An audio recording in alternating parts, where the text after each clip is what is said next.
son arrivée au siège de l'entreprise, le ministre Alexandre Barrault-Chambrier, exploitation imminente oblige, a suivi l'exposé explicatif des responsables de REG, filiale du groupe marocain Managen, premier groupe minier privé du royaume chérifien, au capital de 20 milliards de francs.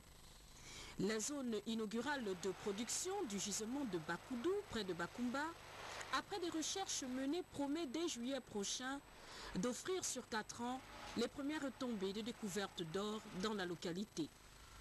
Voilà qui réjouit, mais pour réaliser les performances annoncées, les uns ont succédé aux autres. Au finish, le ministre Barrault-Chambrier, tenu informé de l'impératif à accorder au plan social, au logement et à la formation, n'a pas manqué, en tendant l'oreille aux propos politico-administratifs, de souligner le respect de la législation à faire observer en direction des personnels, près de 170 cadres, techniciens et ouvriers. Nous sommes dans une zone qui a besoin de percevoir les dividendes de cette activité et il faut déjà pouvoir programmer cela. Programmer parce que la politique du président de la République consiste à faire bénéficier au maximum aux populations locales des retombées de l'exploitation en termes d'infrastructures et en termes d'avantages sociaux. Monsieur le ministre, vous pouvez compter sur l'appui du ministère des Eaux et Forêts pour faciliter l'exploitation. C'est l'occasion également de rappeler qu'il faut respecter tout ça afin de faciliter la vie, la cohabitation, le respect des normes dans cet environnement évidemment qui est précieux pour nous tous. Sur le terrain, on a noté que l'environnement se crée favorablement à la livraison de l'usine attendue pour les mois de mai-juin. Alexandre Barrault-Chambrier a quitté le site satisfait des perspectives. Audit et conseil au profit des partenariats publics et privés, c'était la principale question au centre de la conférence que la capitale gabonaise vient d'abriter à l'initiative du groupe KPMG. Les enseignements de cette rencontre avec Edgar Ndjembi-Doukaga et Victor Mondunga. Cette conférence initiée par le réseau global KPMG avait pour objectif de présenter tout l'intérêt porté aux questions d'audit et de conseil dans des projets relevant des partenariats publics-privés au regard des opportunités qu'offre le Gabon. On a un certain nombre de spécialités. On a fait une conférence ce matin sur le partenariat public-privé. Je peux vous dire qu'on a des références en la matière, qu'en tout ce qui concerne oil and gas, tout ce qui concerne le domaine minier, on a aussi de sérieuses références. Je crois que ce sont aussi des atouts majeurs du Gabon et donc il y a certainement moyen de travailler ici au Gabon de façon à développer un certain nombre de ces activités. Et puis, si vous voulez, le leitmotiv aussi de KPMG, encore une fois, c'est d'accompagner ses clients partout où ils sont dans le monde. Le réseau KPMG a présenté son plan d'activité tourné vers des secteurs économiques clés. Nous avons prévu d'y implanter des spécialistes de certains secteurs d'activité, notamment en matière de mines et de pétrole et de gaz. Ce sera donc une base régionale pour nous, pour ces activités-là. Avec une vocation pour intervenir dans la région du Golfe de Guinée, avec des collaborateurs gabonais et des collaborateurs des bureaux régionaux. Élargir sa base d'activité dans la sous-région est un impératif justifié par un carnet de commandes à ce jour non négligeable. Le nombre croissant de demandes que je reçois par mail émanant de différents bureaux de KPMG à travers la planète pour le compte de certains de leurs clients, de clients internationaux importants des 4 coins de la planète et qui s'intéressent au Gabon et qui se disent on est intéressé à étudier une possibilité d'implantation, d'association, de prise de participation, de joint venture, d'activité au Gabon dans les différents secteurs économiques qui font la force de votre pays.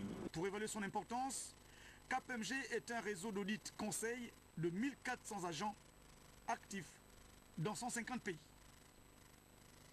Fin également de la première journée d'échange entre universitaires, consultants et contrôleurs financiers. C'est donc sur une note de satisfaction partagée qu'une batterie de mesures ont donc été prises pour l'assainissement de la dépense publique. Détails et explications, Amélie Blanche Mbougou et Yvette Legouo Okosa.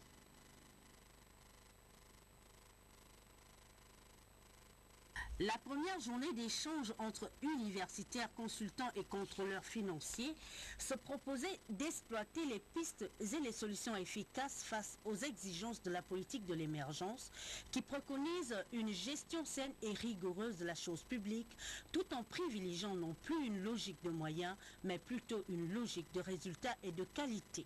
De toutes les interventions, il ressort des similitudes entre les techniques d'audit et de contrôle financier et la nécessité de professionnaliser l'exercice du contrôle financier.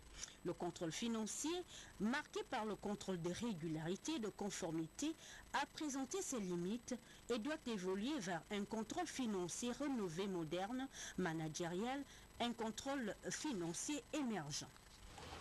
Le contrôle de la réalité du service fait devient non plus une option, mais une exigence et une obligation qui doit désormais conditionner le visa du contrôleur financier. Pour ma part, je fais mienne les conclusions de ce jour et vous réitère tout le soutien de la hiérarchie et ma disponibilité à vous accompagner dans le processus de renforcement des capacités opérationnelles en vue de satisfaire les attentes du président de la République, chef de l'État et du Premier ministre, chef du gouvernement en matière de contrôle et de suivi des projets en cours d'exécution. Saluons enfin toutes les mesures courageuses prises par la nouvelle direction générale du contrôle financier dans le cadre de l'assainissement des dépenses publiques, à savoir les visas des contrôleurs financiers seront dorénavant conditionnés par une vérification sur le terrain pour s'assurer de l'effectivité de la dépense, l'allègement du circuit de la dépense par la standardisation des normes de contrôle, la mise en place d'un guide des contrôles prioritaires, l'évaluation d'un code de déontologie du contrôleur, le renforcement de l'indépendance du contrôleur et la création d'un corps de renforcement des audits sur le terrain. Ces quelques nouvelles nous parvenant donc de la Côte d'Ivoire où le président élu Alassane Ouattara vient de tenir une conférence de presse. Il ressort principalement qu'à l'heure où nous émettons, Laurent Gbagbo n'est plus à l'hôtel du Golfe. Il est en Côte d'Ivoire toujours, mais dans un lieu bien sécurisé. Et qu'à cet effet, le président élu Alassane Ouattara a à nouveau précisé que son intégrité physique serait assurée. Sur le plan de la réconciliation, notamment sur le plan politique, Alassane Ouattara n'a pas fermé la porte à la constitution d'un gouvernement rassemblant donc toutes les divergences politiques de ce pays. Au niveau de la justice, il faut retenir qu'Alassane Ouattara a réaffirmé que la réconciliation ne peut se faire sans la justice. Interpellé donc sur l'éventualité d'exactions commises par des forces qui l'auraient par ailleurs soutenu, il a insisté sur la nécessité d'un traitement impartial par la Commission d'équité et de réconciliation. Toujours en Côte d'Ivoire, nous allons mieux faire connaissance avec le nouveau président élu, Alassane Ouattara. Qui est-il? Le portrait du nouveau président ivoirien dans ce reportage d'AITV. Un diplôme en économie d'une université américaine, des débuts au FMI, puis la direction de la Banque centrale des pays de l'Afrique de l'Ouest. Beau début de carrière pour cet élégant technocrate. Repéré par le président Houphouët-Boigny, Alassane Ouattara devient en 1990, à 48 ans seulement, Premier ministre. Sa mission, redresser la Côte d'Ivoire à coups de mesures libérales. En période de difficulté, il faut accepter de ramener les dépenses au niveau des recettes. Ça, c'est le premier élément de l'ajustement économique. À la mort du vieux, ce parcours sans faute s'enlise. Trop ambitieux, trop dangereux, les dirigeants successifs n'auront de cesse de l'écarter du pouvoir. Leur arme, le concept d'ivoirité, créé par le président Konan Bédié. Face à cette menace, Alassane Ouattara, né de mère ivoirienne et de père burkinabé, a toujours défendu sa nationalité. Je suis ivoirien et en tant qu'Ivoirien, je réponds à votre appel. L'ivoirité brise le pays. Les habitants du Nord, souvent musulmans et d'origine étrangère, se sentent eux aussi visés. En 2002, c'est la guerre et le début de 3 ans d'exil en France pour Alassane Ouattara, menacé de mort par le camp Gbagbo. Les négociations pour parvenir à des élections seront longues. Mais en novembre 2010, la détermination de celui que l'on surnomme Ado paye. Il remporte la présidentielle avec 54,1% des voix.